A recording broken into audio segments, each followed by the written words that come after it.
Oi, pessoal. Então,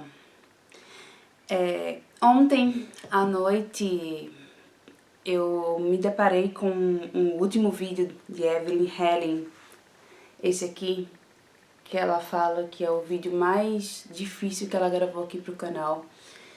E de fato, pra mim também vai ser o vídeo mais difícil que eu poderia deixar aqui no canal, aberto pra todo mundo ver. Ainda mais porque talvez o meu caso seja muito mais público do que o dela. Não quero fazer isso por audiência, nem um pouco, mas eu me senti em todas as palavras que ela fez. Eu espero muito não me emocionar, porque pra mim foi muito difícil. Eu só vim falar muito tarde, muito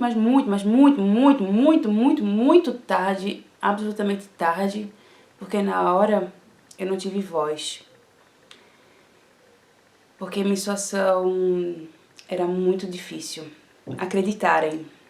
E eu entendo, não culpo o meu tio, o irmão da minha mãe, porque era aquele que naquele momento estava tomando conta de mim, porque eu fui criada pelo meu tio e pelos meus avós maternos, e minha mãe, claro, só que minha mãe, no momento que aquilo tudo aconteceu, estava fora do Brasil.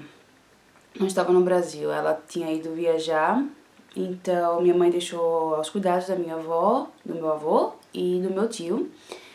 Então, como eu tive uma vida um pouco particular desde que eu nasci, era difícil para qualquer pessoa aceitar aquilo que eu estava dizendo.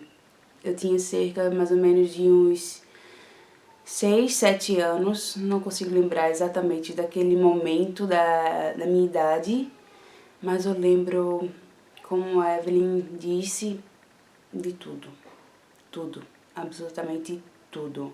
E é muito difícil não ter voz. Bom, e pra mim era mais difícil ainda conseguir falar pra minha família tudo isso, porque essa pessoa salvou a minha vida. Como eu estava dizendo, eu tive uma infância um pouco particular, porque eu nasci com uma doença chamada esferocitose congênita. Não é nada de muito extraordinário, mas na época não se sabia o que era, não tinha um conhecimento sobre essa doença e eu tava mas muito mal com 3 meses de vida. Não estava mais comendo, estava muito desidratada, com infecção e sem sangue. E minha mãe desesperada, porque ninguém conseguia saber o que é que eu tinha. Eu tinha uma pediatra,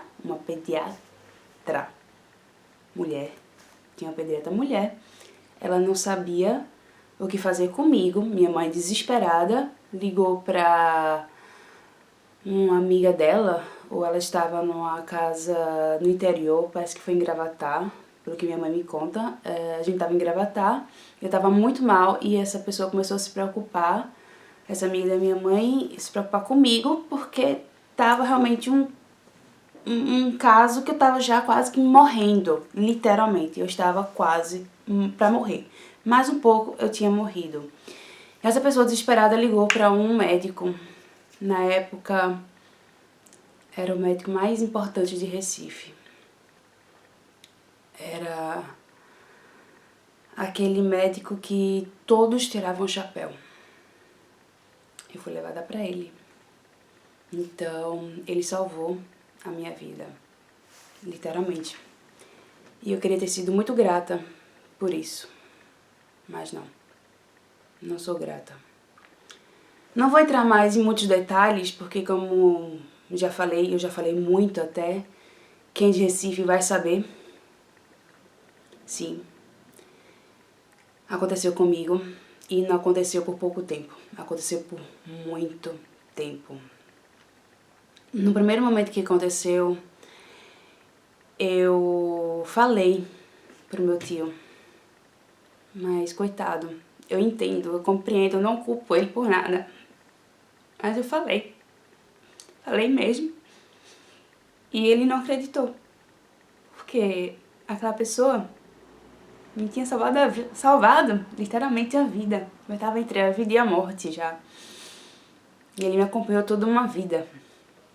Ele me acompanhou, inclusive, até o dia que eu fiz a cirurgia, que era a cirurgia mais importante, era aquela que definia o resto da minha vida. Então, ele me acompanhou até ali. Ele me acompanhou na entrada para fazer cirurgia, me acompanhou na alta, me visitou depois para saber o pós-cirúrgico, mas eu não sou grata, nem um pouco, porque foi difícil. Foi difícil contar, ninguém me escutou, não tive voz. Eu guardei aquilo pra mim, porque eu comecei a pensar, ele salvou minha vida, eu deveria ser grata, deveria aceitar, talvez, não sei. E só vim contar isso muito, mas muito tarde pra minha mãe. Mesmo depois de ter sabido que ele foi preso, eu não tive nem coragem ainda de dizer pra ele. Quer dizer, pra minha mãe. Não tive coragem de dizer nem pra minha mãe, pra ninguém da minha família. Não tive coragem mesmo assim, porque a vergonha era grande. Era muito grande a vergonha. Mas dentro de mim tava... Graças a Deus.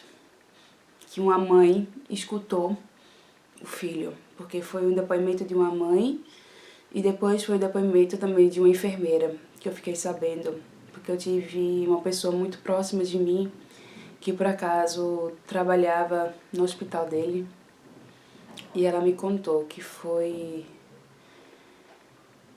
muito complicado toda a situação, porque não só com crianças ele mexia, como mexia também com os enfermeiros. Eu fiquei sabendo que chegou a trancar uma enfermeira dentro de uma sala. Então, pra mim, até o fato de andar naquele hospital era um pouco difícil, mas o pior ainda era na clínica.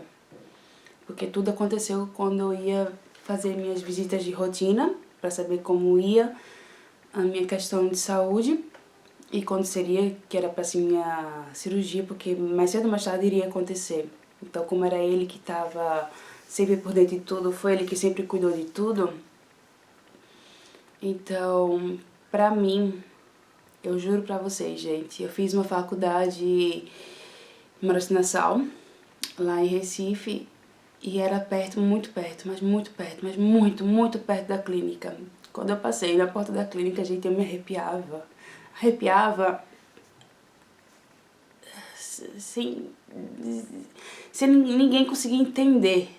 Eu tava com 3 amigas da faculdade, passando na porta assim, eu olhava para aquela janela da qual eu tinha a cara que eu implorava para que outra pessoa me visse do outro lado da janela, porque na frente dessa clínica tinha uma escola, não sei se ainda tem, mas era uma escola na frente. Mas ele era tão esperto que até a janela ele fechava, as finestras, que tinha uma tenda de finestrinha, ele fechava.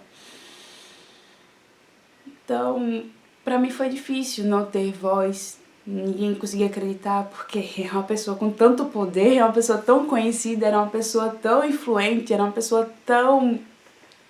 que cuidava de crianças.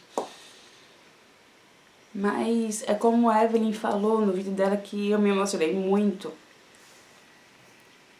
A maldade tá 80% em casa. Às vezes é padrasto, madrasta, um tio, como foi o caso de Evelyn, como também pode ser um médico. Eu sei que ele hoje não exerce, eu digo bem feito. Não tenho raiva, só espero que Deus o tenha. Mas o meu depoimento para esse maio laranja é esse. Escutem as suas crianças, literalmente. Observem comportamento, porque o que eu conseguia mais falar era o comportamento. Eu me fechava, eu me trancava. Quando ele pedia pra minha mãe, deixa ela aqui um pouquinho pra gente conversar.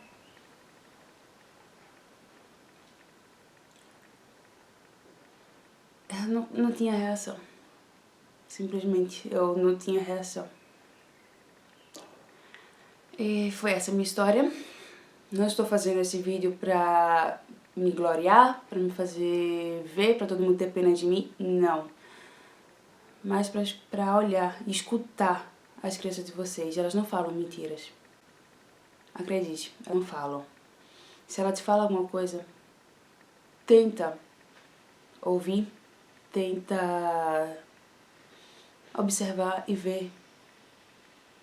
Você vai achar a resposta. Então, eu decidi fazer esse vídeo para dar voz a crianças que talvez não tenham voz.